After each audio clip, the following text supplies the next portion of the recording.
नमस्कार दोस्तों, जोहार दोस्तों। आज हम बात करने जा रहे हैं नेताजी सुभाष चंद्र बोस आवासीय विद्यालय में एडमिशन प्रक्रिया के बारे में। कौन एडमिशन करा सकते हैं, कैसे कराना होता है एडमिशन, क्या क्या जरूरी कागज पड़ता है एडमिशन के लिए। इस वीडियो को पूरा देखें ताकि आपको नेताजी सुभाष चंद्र बोस आवासीय विद्यालय में नामांकन हेतु आवश्यक जानकारी अवश्य प्राप्त हो। NSCBAV इसका मतलब क्या हुआ? नेताजी सुभाष चंद्र बोस आवासीय विद्यालय। देख लिए, नेताजी सुभाष चंद्र बोस आवासीय विद्यालय कक्षा 1 से 9 तक में एडमिशन की प्रक्रिया कैसे होती है, एडमिशन की प्रक्रिया क्या है, इसमें नामांकन कौन करा सकते हैं, नामांकन हेतु चयन की प्रक्रिया क्या है, यह विद्यालय किसके लिए है, लड़कों के लिए है या लड़कियों के लिए है। NSCBAV नेताजी सुभाष चंद्र बोस आवासीय विद्यालय में एडमिशन लड़के करा सकते हैं या लड़कियां करा सकती हैं, ये हम जानकारी देने वाले हैं। कब तक एडमिशन हो सकता है, क्या क्या फैसिलिटी है, इस विद्यालय में एडमिशन के बाद बच्चों को क्या क्या फैसिलिटी मिलता है। फिर से सभी को जोहार, हमारे चैनल पर सभी का स्वागत है। यदि आप हमारे चैनल को अभी तक सब्सक्राइब नहीं किए हैं तो कृपया कर लीजिए। देखिए, हम बात करेंगे 2026-27 सत्र के लिए। 2026-27 सत्र के लिए कक्षा 1 से 9 तक है ना, सुभाष चंद्र बोस आवासीय विद्यालय में कक्षा 1 से 9 तक का एडमिशन प्रोसेस क्या है। क्लास 1 to 9 कौन कौन एडमिशन करा सकते हैं, कौन एडमिशन करा सकते हैं, कौन कौन से पेपर की जरूरत होगी, ये भी बात करेंगे। लास्ट डेट कब तक है, यदि इस विद्यालय में एडमिशन करवाना चाहते हैं तो लास्ट डेट कब तक है। ठीक है, चलिए बिना कोई देर किए हुए ले चलते हैं नेताजी सुभाष चंद्र बोस आवासीय विद्यालय में एडमिशन प्रोसेस के बारे में। नेताजी सुभाष चंद्र बोस आवासीय विद्यालय 1 एवं 2। नेताजी सुभाष चंद्र बोस आवासीय विद्यालय में नामांकन हेतु आवश्यक सूचना है। क्या सूचना है सो देख लीजिए। यह लिखता है, रिक्त सीटों पर निम्न कोटि के अर्हताधारी बालकों का ही नामांकन होगा। बालकों का ही नामांकन होगा मतलब सिर्फ लड़कों का नामांकन होगा।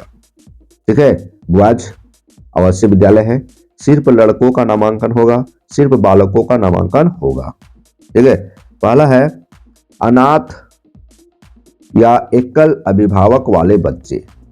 इसका मतलब समझे, अनाथ जिनका नाथ ना हो सकता है किन्हीं बच्चे का माँ की साया उठ गया हो, किन्हीं बच्चे से पिता की साया उठ गया हो तो अनाथ कहलाएंगे। तो वैसे लड़कों का एडमिशन होगा।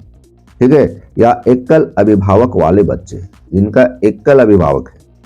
दूसरा है नक्सली गतिविधियों में मारे गए माता पिता के बच्चे। वैसे बच्चे जिनके माता पिता नक्सली गतिविधि में मारे गए हैं। ठीक है, नक्सली गतिविधि में मारे गए हैं, उनके बच्चों का एडमिशन होगा। केवल लड़कों का है ना एडमिशन जो होगा बालकों का ही होगा। मानव तस्करी गतिविधियों से प्रभावित बच्चे, मानव तस्करी भिक्षावृत्ति करने वाले व्यक्तियों के बच्चे, जो भिक्षावृत्ति करते हैं, मांगकर खाते हैं, है ना, तो उनके बच्चों का एडमिशन होगा। खनन क्षेत्र में ब्रिक किल्न्स सेंटर में काम करने वाले मजदूरों या अन्य बाल बच्चे, मतलब जो बच्चे मजदूर के रूप में काम करते हैं, है ना, वैसे बच्चों का एडमिशन होगा, वैसे लड़कों का एडमिशन होगा।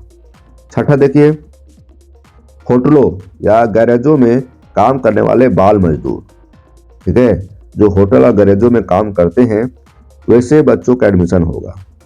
ठीक है, आदिम जनजाति BPL परिवार के बच्चे। ठीक है, आदिम जनजाति से हैं, BPL परिवार से हैं, तो वैसे बच्चों का एडमिशन होगा नेताजी सुभाष चंद्र बोस आवासीय विद्यालय में। शहरी अभिवंचित है ना, शहरी अभिवंचित या street children, run away children, HIV AIDS children. देखिए ऐसे बच्चों का एडमिशन होगा। प्रवास के दौरान दूसरे राज्यों में जाने वाले अभिभावकों के बच्चे या दूसरे राज्य से आने वाले प्रवासी बच्चे, देख रहे हैं, दूसरे राज्य से आने वाले प्रवासी बच्चे, यानी तो दूसरे राज्य जाने वाले प्रवासी बच्चे, है ना। काम के दौरान अभिभावक गार्जियन इधर उधर होते हैं, तो ऐसे बच्चों का एडमिशन होगा इस विद्यालय में। 10 देखिए, कोविड काल में माता पिता की मृत्यु हो जाने के बाद अनाथ बच्चे। कोविड, कोरोना आया था ना, तो कोरोना के काल में बहुत सारे गार्जियन का देहांत हो गया था, तो वे बच्चे अनाथ हो गए, तो ऐसे बच्चों का एडमिशन होगा।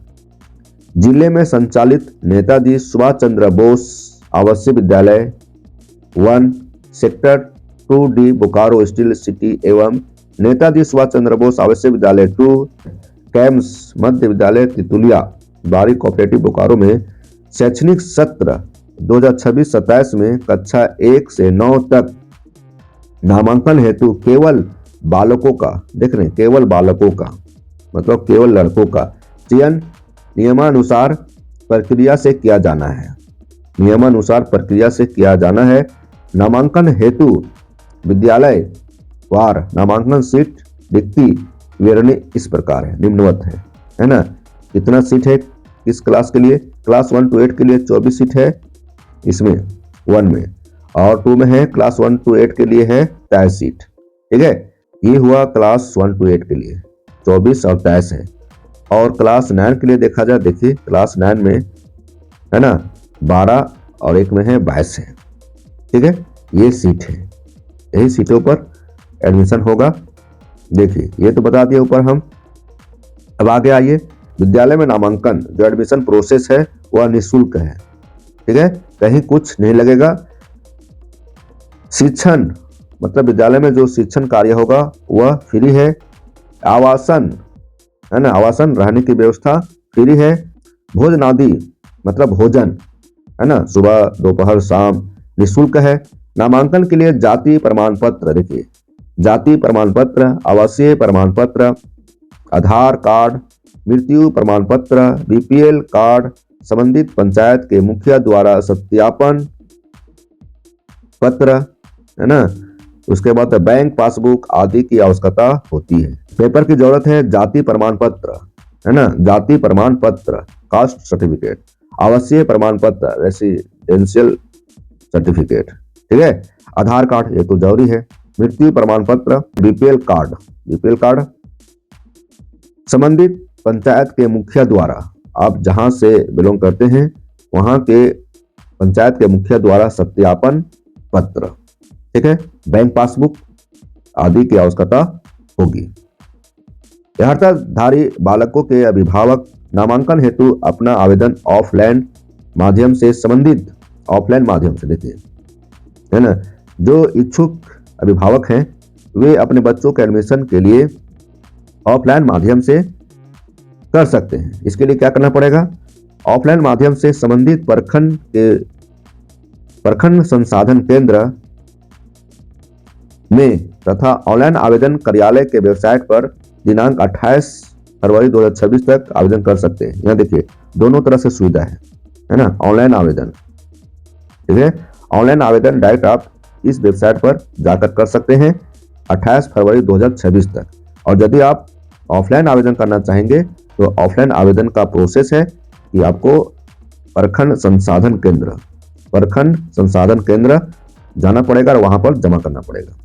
यदि आप ऑफलाइन आवेदन करना चाहते हैं तो इसके लिए प्रखंड संसाधन केंद्र में है ना जमा करना होगा पेपर।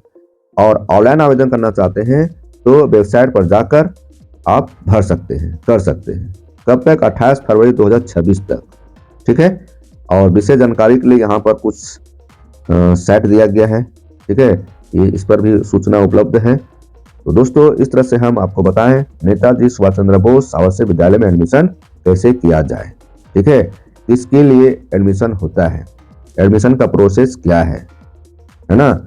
तो इस तरह से आपको हम बताएं नेताजी सुभाष चंद्र बोस आवासीय विद्यालय में एडमिशन प्रोसेस 2026-27 कक्षा 1 से 9 तक एडमिशन प्रोसेस हम बता दिए। तो फटाफट हमारे इस वीडियो को लाइक कर दीजिए और हमारे चैनल को सब्सक्राइब कर लीजिए।